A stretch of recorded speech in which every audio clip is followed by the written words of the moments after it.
The ice cream cone is the original edible container. Invented over a century ago, it adds crunch to the melt-in-your-mouth taste of ice cream. And it's one container that doesn't end up in the waste stream. So you could also say it adds a bit of virtue to the guilty pleasure of the double scoop.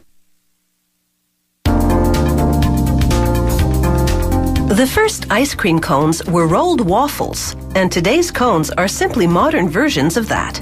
To make a waffle cone, they start with a lot of dark brown sugar. They add caramel coloring, along with some secret flavoring ingredients. They pipe water into the blender. It's ice cold to keep the batter from getting too sticky.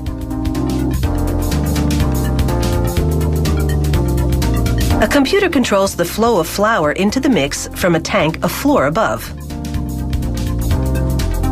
They add vegetable oil as a giant beater mixes all the ingredients. The batter then flows out of the blender and into a refrigerated tank. At this point, the blend is the consistency of pancake batter, and an agitating blade keeps it that way. Next, nozzles deposit measured amounts of batter on a baking plate that looks like a moving waffle iron. Top plates flip down, and the baking plates roll through a gas-heated oven for a quick bake.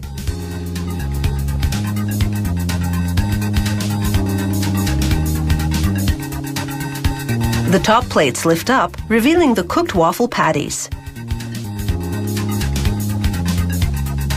Automated arms help transfer the patties to rolling tools.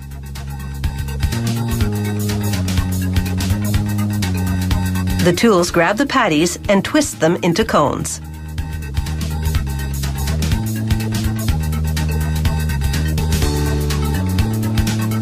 The cones fall down a chute and ride an open elevator up and down to cool and harden.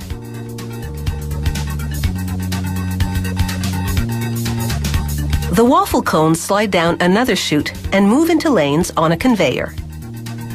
Automated fingers adjust their position to prepare them to slide into paper jackets.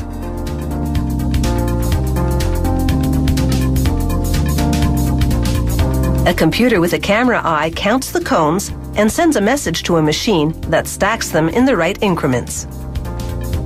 Here, a technician activates a device that pushes on a ball inside a cone to test the cone's breaking point, proving this waffle cone can hold up to voracious snacking. Over in the sugar cone department, the baking plate system is designed differently. It makes patties that are fan-shaped and have a flat edge. This, combined with the type of batter used, means sugar cones are stronger than waffle cones, so they're a more popular choice for hard ice cream.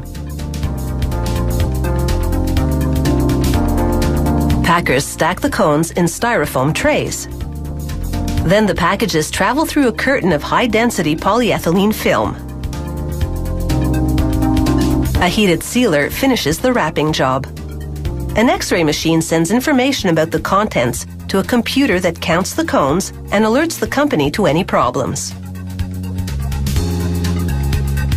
Next, automated arms pick up cartons and open them so the packs of cones can be inserted. Meanwhile, they mix up colorful batches of cake cone batter. Cake cones are less sugary and have a more cake-like texture, as the name implies. They pump the batter into upright molds. Cake cones are shaped very differently than waffle and sugar cones. They have flat rather than pointed bottoms. Metal cores plunge into the molds to complete the shape. This action also affects the texture of the cake cone, so it turns out flakier. They pass by a gauntlet of gas heaters to bake them. The cake cones then fall down a chute and head towards the packaging station. Unlike the other cones, they don't need a long cooling down period. They come out flaky and crisp.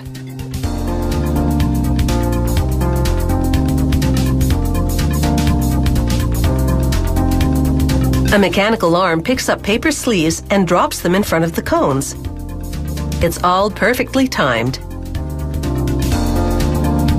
These cones are now on their way to an ice cream stand near you, where, in their various shapes and sizes, they'll be used to dish up ice cream lickety-split.